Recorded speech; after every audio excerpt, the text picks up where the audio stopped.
Hi, this is Dan Heisman, Philly tutor for Chess FM, and this is the Improve Your Chess video series for ICC members. In today's game, we're going to look at a 45-45 amateur game played here on the ICC.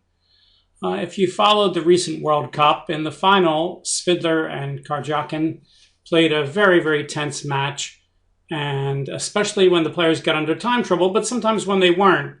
There were some pretty big blunders. I'm sure if you asked the two players if they thought that was the very best chess they've ever played, they would smile and say no.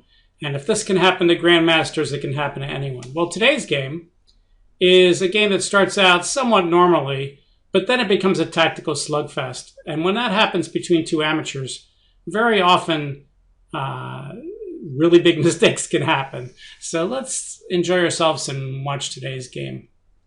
All right, so White opened up e4, Black played e5, White played knight f3, Black played knight c6, and now the most popular move is Roy Lopez, bishop b5. Second most popular is Scotch, d4. Third most popular is Italian, bishop c4, but White invites 3 or 4 knights game. Black says 4 knights okay, and now the two big moves are bishop to b5 and d4.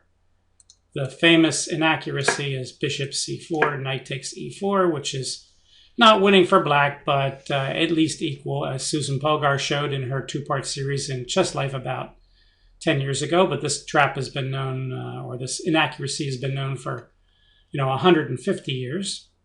All right, so back to the game. White plays d4, and when people break like that, you should usually take, and Black properly does.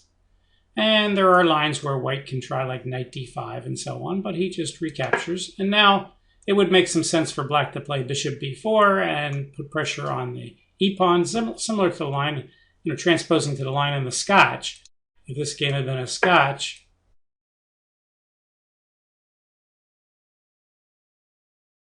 we would have gotten to the same position with this move order where bishop here.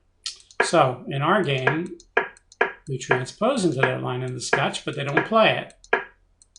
Instead, Black plays the fairly passive move d6, not terrible, but passive. White decides to trade off.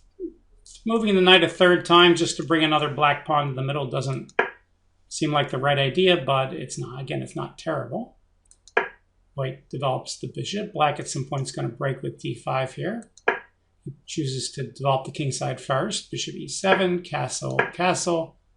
And now White plays h3. Now, I don't think he does that to prevent bishop g4, which could be easily met by, let's say, f3, but rather he wants to put his bishop on e3, and he doesn't want knight to g4, which makes a little more sense.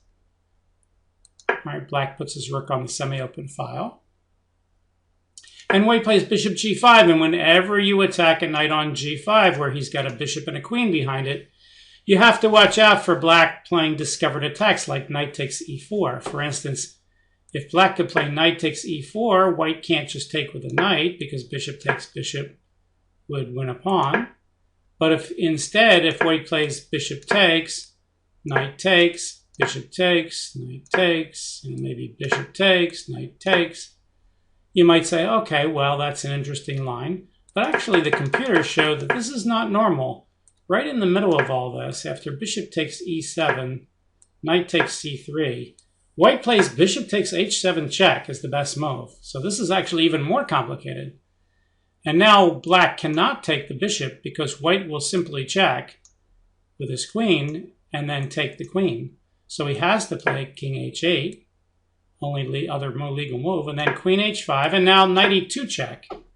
And now if White moves the king, then knight f4 will save the day. So he has to take the knight. And now Black would play something like, let's see here, rook e7, queen h5.